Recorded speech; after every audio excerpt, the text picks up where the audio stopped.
Pada tanggal 14 Agustus 1945, Jepang menyerah tanpa syarat kepada sekutu. Berita tentang kekalahan tersebut sangat dirahasiakan oleh Jepang. Bahkan semua stasiun radio disegel oleh Jepang. Tapi ternyata siaran tersebut tertangkap di Indonesia dan Sultan Syahrir mendengarnya. Sore hari setelah mendengar berita kekalahan Jepang, Sultan Syahrir dan para pemuda mengadakan rapat di Jakarta. Beradanya kita di sini untuk melancarkan rencana kita menuju ke gerbang kemerdekaan Indonesia. Tapi Bung, Jepang masih menguasai Indonesia. Tanah Putra masih dikuasai oleh Jepang. Saudara-saudara, saya mempunyai kabar bahagia untuk Indonesia. Jepang telah menyerah terhadap sekutu. Saya mendengar kabar itu pagi ini dalam radio BBC. Oleh karena itu, telah terjadi kekosongan kekuasaan di Indonesia. Itu merupakan kabar yang menggembirakan bagi kita semua. Tapi yang saya bingungkan tadi ada dibicarakan tentang kekosongan kekuasaan. Itu maksudnya apa? Jepang tidak lagi berkuasa terhadap negeri kita karena telah menyerah terhadap sekutu, sedangkan sekutu sepenuhnya belum menguasai Indonesia. Lalu apa yang harus dilakukan untuk mengisi kekosongan kekuasaan ini? Bagaimana kalau kita mengajukan kepada Soekarno dan Muhammad Hatta agar segera memproklamasikan kemerdekaan Indonesia? Benar itu. Jepang sudah tidak berwenang lagi terhadap kita. Kita harus memanfaatkan momen ini. Saya setuju dengan usulannya Tuan, karena inilah waktu yang tepat untuk memproklamasikan kemerdekaan Indonesia. Yang dibilang Bung Syahrir itu benar, kemerdekaan merupakan hak rakyat yang perlu kita proklamasikan. Oleh karena itu, mari kita semua pergi ke rumah Bung Karno untuk meminta Bung Karno dan Muhammad Hatta untuk memutuskan segala hubungan dengan pihak Jepang. Bagaimana saudara, setuju? Tapi jangan sampai proklamasi kemerdekaannya diperlambatkan oleh PPKI. Kenapa kau berpendapat demikian, saudara? Karena PPKI adalah badan pembentukan dari Jepang, kita tidak ingin ada campur tangan Jepang dalam proklamasi kemerdekaan kita sendiri. Maka dari itu mari kita sepakat untuk menolak berbagai bentuk hadiah dari Jepang. Tepat sekali. Kalau begitu, kalian semua harus pergi ke kediaman Soekarno untuk menyampaikan kabar ini. Saya dan yang lain akan memerintahkan golongan pemuda lainnya untuk merebut kekuasaan dari Jepang. Keesokan harinya pada tanggal 15 Agustus 1945, Chairul Saleh, Sultan Syahrir, Wikana, dan Darus tiba di kediaman Soekarno di Jalan Pegangsaan Timur nomor 56 Jakarta dengan maksud menyampaikan hasil-hasil keputusan rapat. Assalamualaikum Bung Karno, Bung. Waalaikumsalam. Maaf Bu, apakah Bung Karnonya ada? Kami ingin bertemu dengannya. Kang Mas ada keperluan apa ya? Begini Bu, ada hal penting yang ingin kami bicarakan dengannya. Oh, kalau begitu silakan masuk.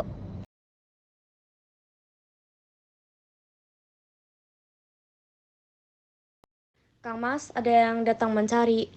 Iya, siapa Bu? Para pemuda datang mencari, ingin berbicara penting katanya. Baiklah, saya akan menemuinya. Silakan duduk, ada maksud apa saudara-saudara datang kemari? Saya mendengar berita kekalahan Jepang menyerah terhadap sekutu dari radio BBC London di Bandung. Maka dari itu kami tadi siang golongan pemuda mengadakan rapat dan hasilnya adalah semua setuju agar Bung Karno dan Muhammad Hatta segera menyusun kemerdekaan Indonesia. Kita tidak bisa begitu saja memproklamasikan kemerdekaan. Kita harus membicarakan dalam rapat PPKI. Kita tidak bisa membahas ini di rapat PPKI, karena PPKI dibentuk oleh Jepang dan kemerdekaan Indonesia harus dari usaha rakyat itu sendiri, bukan pemberian dari bangsa lain. Bukan begitu, memang kita seharusnya membicarakan itu dalam rapat PPKI karena PPKI bertugas menyiapkan kemerdekaan. Apakah kita harus menunggu dari Jepang untuk memerdekakan bangsa ini? Kita bisa, Bung. Kita harus bangkit dalam memproambilkan kemerdekaan Indonesia sendiri. Mengapa harus menunggu dari Jepang? Kekuatan segelintir ini tak akan mampu mengalahkan armada Jepang. Coba kalian perlihatkan padaku mana bukti kekuatan yang dipinturkan itu. Apa tindakan kalian untuk menyelamatkan wanita dan anak-anak jika penumpahan darah? Bagaimana caranya kita untuk mempertahankan kemerdekaan? Bayangkan bagaimana kita akan tegak di atas kekuatan itu sendiri. Tapi Bung, semakin cepat kita memproklamasikan kemerdekaan ini, semakin cepat juga kita mengakhiri penderitaan yang telah diderita oleh rakyat selama ini. Inilah yang sudah ditunggu-tunggu oleh bangsa kita, Bung. Baiklah, tapi beri waktu saya untuk merunding dengan para golongan tua. Baiklah kalau begitu, kami mohon undur diri dulu.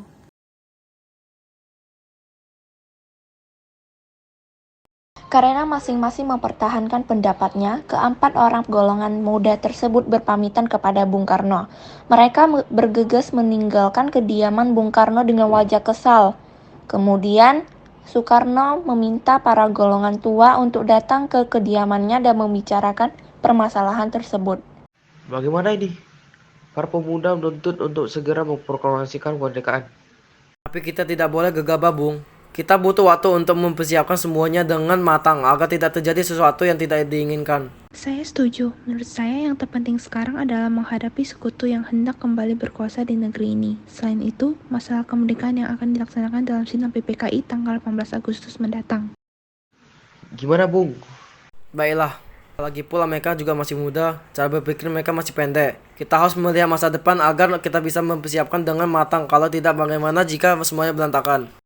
Baiklah, Bung. Berarti kita semua sepakat. Baiklah, kita sepakat. Meski berat hati dengan keputusan Soekarno, para pemuda yang telah meninggalkan kediaman Soekarno tetap tidak putus asa.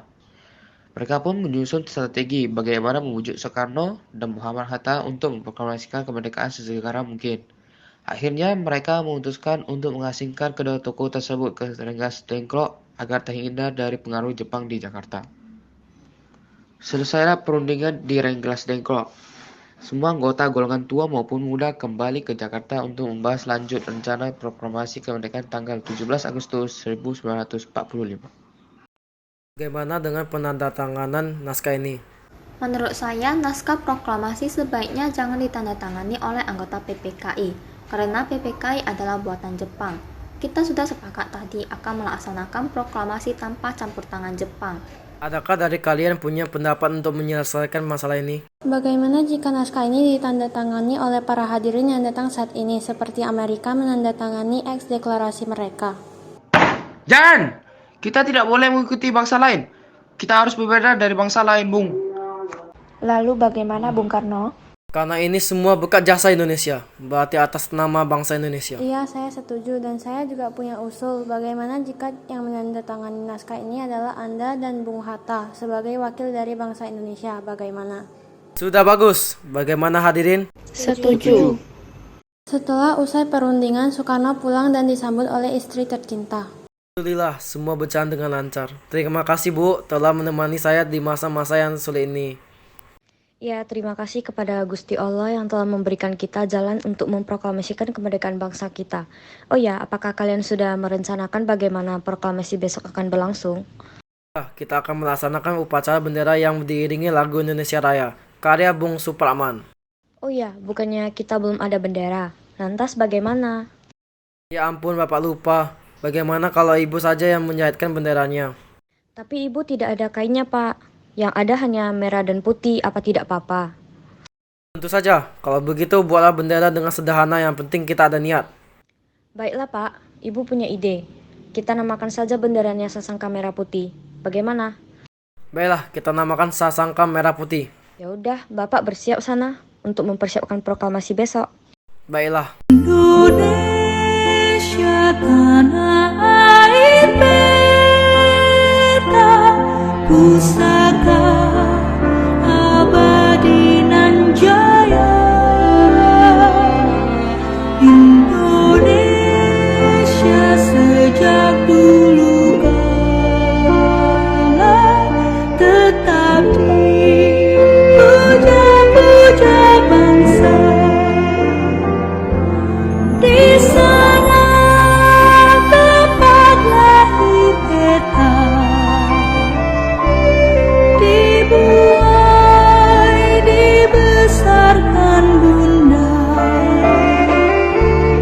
tempat berlindung di hari tua, sampai akhir menutup mata.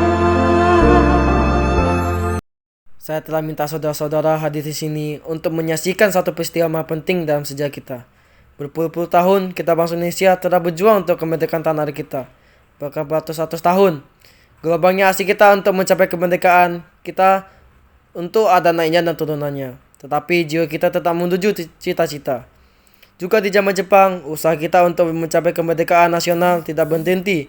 Di dalam zaman Jepang ini, nampaknya saja kita menyadarkan diri untuk kita kepada mereka. Tetapi, pada hakikatnya, tetap kita menyusun tenaga kita sendiri. Tetap kita percaya kepada kekuatan sendiri. Sekarang, tibalah saatnya kita benar-benar mengambil nasib bangsa dan nasib tanah air di dalam tangan kita sendiri. Akan dapat berdiri dengan kuatnya, saudara-saudara. Dengan ini, kami nyatakan kebulatan tekad itu. Dengarkanlah proklamasi kami. Proklamasi, kami bangsa Indonesia dengan ini menyatakan kemerdekaan Indonesia. Hal-hal mengenai pemindahan kekuasaan dan lain-lain disegerakan dengan cara sesama dalam tempo yang mesti singkat-singkatnya. Jakarta, 17 Agustus 1945, atas nama bangsa Indonesia, Soekarno-Hatta.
Peristiwa proklamasi tak berlangsung lama, namun peristiwa tersebut telah mengubah segala sendi kehidupan bangsa Indonesia.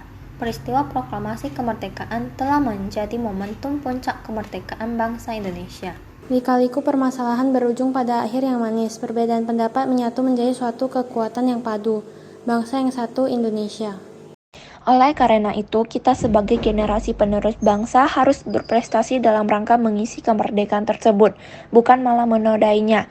Kita harus bisa membalas budi para pejuang tanah air zaman dahulu dengan cara mempertahankan kemerdekaan.